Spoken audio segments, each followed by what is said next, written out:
Bienvenue sur la chaîne du Centre d'entraînement Baudouin et CrossFit Pur Sang. Nous sommes un centre d'entraînement différent, holistique, inclusif et familial.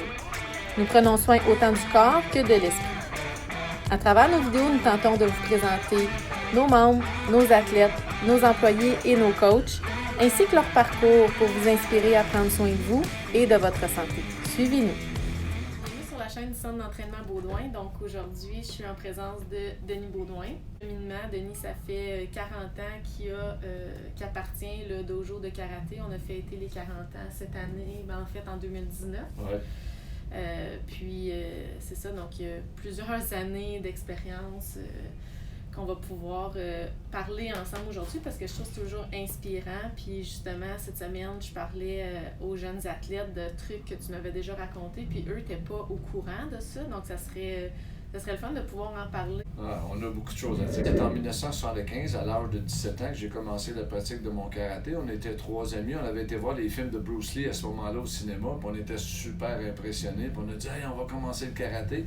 Puis le karaté connaissait beaucoup de popularité à ce moment-là, dans les années 75. Donc, j'ai commencé la pratique de mon karaté à 17 ans, puis 3 ans plus tard, je m'entraînais à tous les jours, à partir d'un mois de karaté à tous les jours, puis j'ai eu ma ceinture noire après 3 ans. 1978. OK. Puis là, dans ce temps-là, c'était du karaté plus open, donc c'était pas du karaté qui venait nécessairement du Japon. Ouais, il y avait un maître du Japon qui était venu ici au Canada, Sensei Tsuruoka, qui avait mélangé des styles de karaté pour partir son propre style de karaté ici au Canada. Donc, c'est un mélange de plusieurs choses ensemble, ce qui fait en sorte que moi, en 1980 ou 81, quand on a fait venir des maîtres du Japon, j'ai découvert que le style ou la sorte de karaté qu'on faisait, c'est un mélange de plusieurs styles.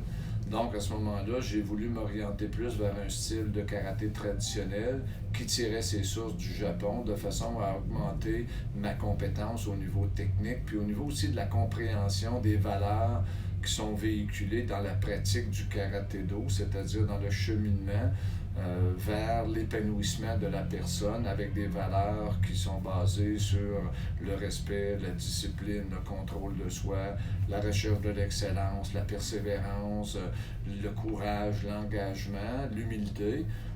Fait qu'on n'avait pas comme toute la philosophie japonaise en arrière. Oui, c'est toute la philosophie au niveau du cheminement de la personne dans son cheminement de karatéka sur la voie du karaté-do, qu'on appelle la voie, c'est-à-dire le cheminement personnel dans le but de pouvoir transcender la technique au niveau des valeurs.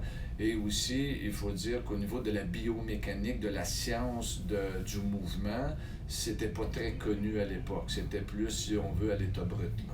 Fait que là, comment tu as fait pour créer des liens avec des maîtres japonais? Comment ça s'est passé? Bien, moi, premièrement, avec ma formation, parce que j'ai gradué de l'Université d'Ottawa avec un bac spécialisé en éducation physique. Donc, pour moi, toute la notion de la biomécanique, toute la notion du respect de l'esprit sportif et des valeurs transmises dans la pratique sportive, pour moi, c'était extrêmement important. Donc, j'ai participé en 1986 à un stage à Montréal avec un maître du Japon qui s'appelait Sensei Toru Yamaguchi, qui était venu. Et à partir de là, j'ai dit « Waouh, c'est ça que je veux faire ». Et moi, je vais suivre la voie du karaté japonais traditionnel parce que durant toute cette semaine-là d'entraînement que j'avais suivi, ça m'avait transformé au niveau de ma compréhension puis au niveau de l'exécution de mon karaté. Ça avait une dimension complètement différente que j'ignorais puis que bien du monde dans la région ou même à travers le Québec ignorait aussi. Transformé comme karatéka, comme personne qui pratique le karaté, mais aussi comme personne, comme individu. Et là, j'ai continué à cheminer avec lui. Je me suis affilié avec le Japon. Et là, j'ai dû repasser tous mes grades, évidemment, qui s'en est suivi. Fallait que tu repasses tous tes examens de Ouais, ceinture? parce que moi, il y a différents styles de karaté. J'avais passé mon premier dan, mon deuxième dan en karaté Chitoryu. Après ça, quand j'avais fait le karaté Shotokan, j'avais passé encore mon premier dan, ensuite encore mon deuxième dan, puis ensuite, j'avais passé mon troisième dan. Et quand je me suis affilié avec le Japon en 1986 jusqu'à 89, pendant 3 ans, j'ai tout recyclé mes techniques. Et là, j'ai refait mon examen d'équivalence avec mon diplôme du Japon, puis là, ils m'ont donné un deuxième dan. Toi, tu es allé au Japon plusieurs fois. Oui, oui. Je suis allé au Japon plusieurs fois. J'essayais d'y aller une fois par année ou une fois par 2 ans, dépendamment. J'ai eu des entraînements tellement difficiles. Quand on allait s'entraîner au Japon, c'était comme des entraînements qu'on ne retrouve pas ici. Et je ne suis pas convaincu qu'il y a beaucoup de personnes qui seraient capables d'endurer le type d'entraînement qu'on endurait là-bas. Juste un exemple, on s'entraînait 2 heures le matin et 2 heures le soir. Puis il y a une journée qu'on a demandé une permission spéciale pour aller escalader le mont Fuji, parce que le dojo Sensei Yamaguchi, c'est à Gotemba, dans la région de Shizuoka, qui est juste à côté du mont Fuji. Fait qu'on a escaladé le mont Fuji. Et durant toute la journée, de 7h, 8h le matin jusqu'à environ 2-3 heures l'après-midi, on est revenu. On s'est reposé un peu, on a mangé. Et quand on est revenu le soir, parce qu'on avait eu une permission spéciale pour manquer l'entraînement de 2 heures le matin, et donc, 7h à 9h le matin, au lieu de faire l'entraînement, on avait parti pour notre expédition. Et quand on est revenu, là, on a fait notre entraînement de 7h à 9h le soir. Et un coup que l'entraînement a été fini, Sensei nous a dit, bon, ben là, maintenant, le premier entraînement est fini. Maintenant, on reprend l'entraînement du matin et on refait l'entraînement. Et là, on s'est entraîné un autre 2 heures additionnelles jusqu'à 11h le soir. Et là, tout le monde était brûlé. La dernière heure, on avait de la misère à se tenir debout. Fait que ça, vous ne le saviez pas. Ils vous annoncent là, sur le fait, comme... C'est ça. Après le premier entraînement, il dit « First training finish ». 5-minute break, second training start. La leçon en arrière de ça. Oui, c'est ça. Ben, la leçon qu'il y avait en arrière de ça, c'était que c'est pas parce que tu as eu une permission spéciale pour manquer un entraînement, mais cet entraînement-là, tu dois le reprendre. Donc, tu remplaces pas ça par ça. Mm-hmm. Ça, c'est de l'extra. Mm-hmm. Et ça, c'est ton choix de vouloir escalader le mont Fuji, donc tu fais ça. Mm-hmm. Une autre fois, je suis allé m'entraîner tout seul avec Sensei au Japon pendant 10 jours, je pense. Et une journée, je fais mon entraînement, je commence, il me demande de faire le kata, j'exécute le kata, il corrige 4-5 mouvements. Et là, il me demande ensuite de continuer à pratiquer. Je pratique, il fait 40 degrés dehors, c'est au mois d'août.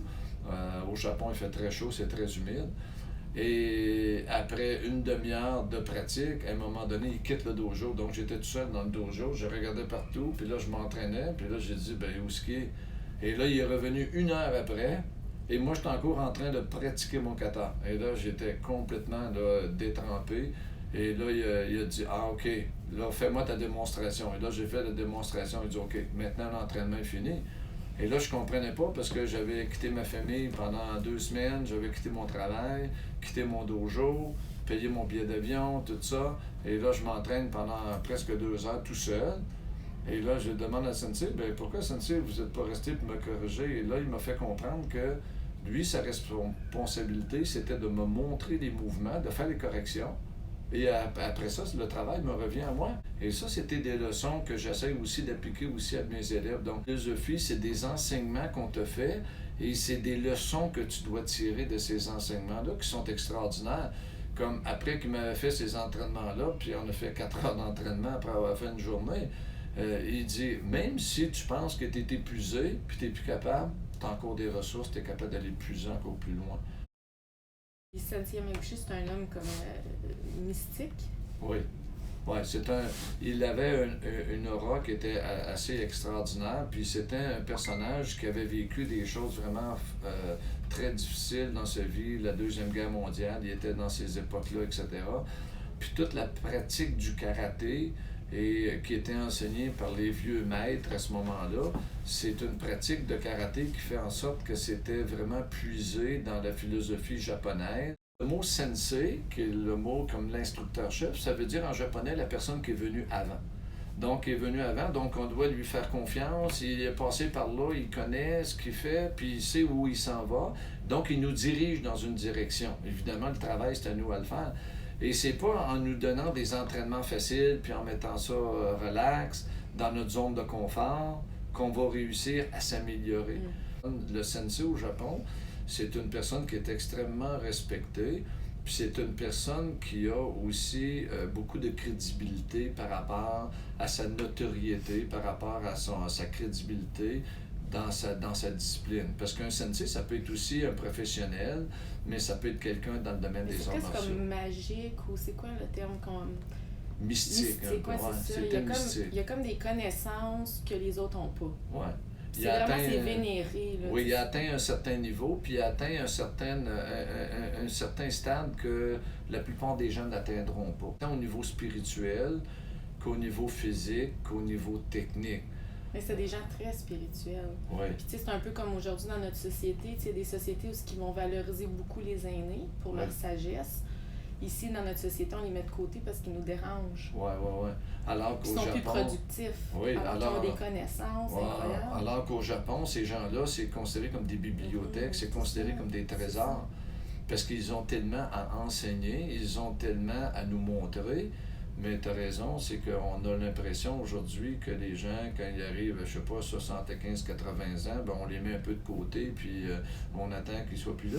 Le rapport que le sensei a avec ses étudiants, tu sais, il venait coucher à la maison chez nous, puis qu'est-ce qu'il disait par rapport à ton père? Lui, il n'y avait pas d'auto. Ouais.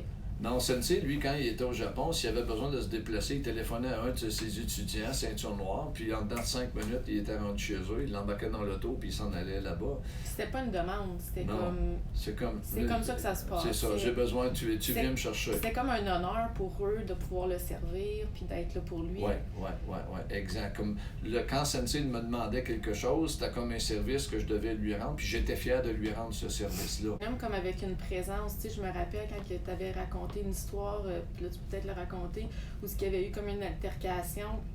Oui. Sensei, il y avait eu une altercation avec un citoyen là-bas, puis tout ça, puis il est arrivé, puis juste de par sa présence, il a démontré un calme absolu, puis le gars, il faisait à peu près 6 pieds 4, 250 livres, il est arrivé là, puis lui, il faisait à peine 5 pieds, 130 livres, 135 livres, et puis il a contrôlé la situation de façon magistrale. J'avais jamais vu quelqu'un qui avait été capable de désamorcer une situation agressive, violente, où ce qu'il y avait vraiment, le gars il cherchait la bataille et puis finalement Sensei il a désactivé la situation. Et quand Sensei est rentré dans des restaurants d'affaires-là, les gens automatiquement ils se tournaient vers lui pendant 4-5 secondes, puis ensuite il continuait. Mais il avait détourné le regard à cause que on sentait vraiment une présence, un aura, il y avait une énergie qui était vraiment spéciale. C'est comme s'il lisait à travers toi. Hein? Ah, c'est clair. Et il y avait une capacité, cet homme-là, de pouvoir regarder la personne à l'intérieur, puis il était capable de lire, voir si c'était une bonne personne, puis quelle influence qu'il pouvait avoir sur cette personne-là pour l'aider. Il était très généreux de sa personne. Il donnait des enseignements par des messages, par des petites conversations courtes, mais il fallait que tu prennes l'essence de ce qu'il te donnait. C'était court, c'était bref, mais c'était profond. Les camps d'entraînement, c'était, on pourrait presque dire, c'était des camps de concentration.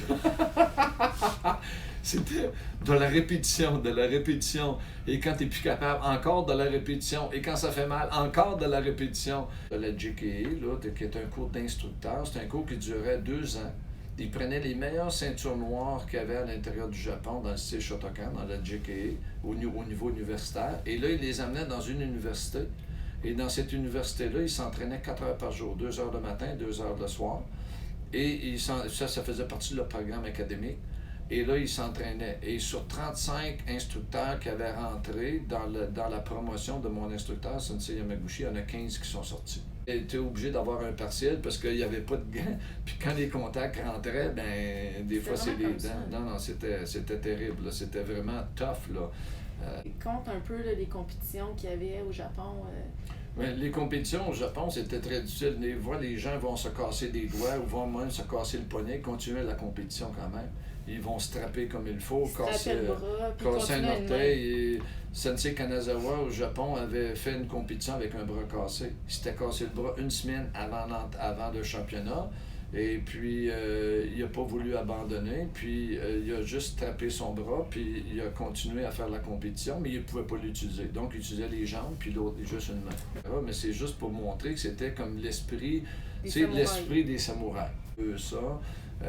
Puis c'est cette tradition-là que nous, on a été formés et que, évidemment, que nos élèves, là, on essaie de leur en parler un peu, puis pour eux autres, c'est un peu... Non, ils n'ont pas accès à ça, là. Et puis ça nous rend forcés, on devient tellement fort après qu'on a l'impression qu'on peut passer à travers n'importe quoi après.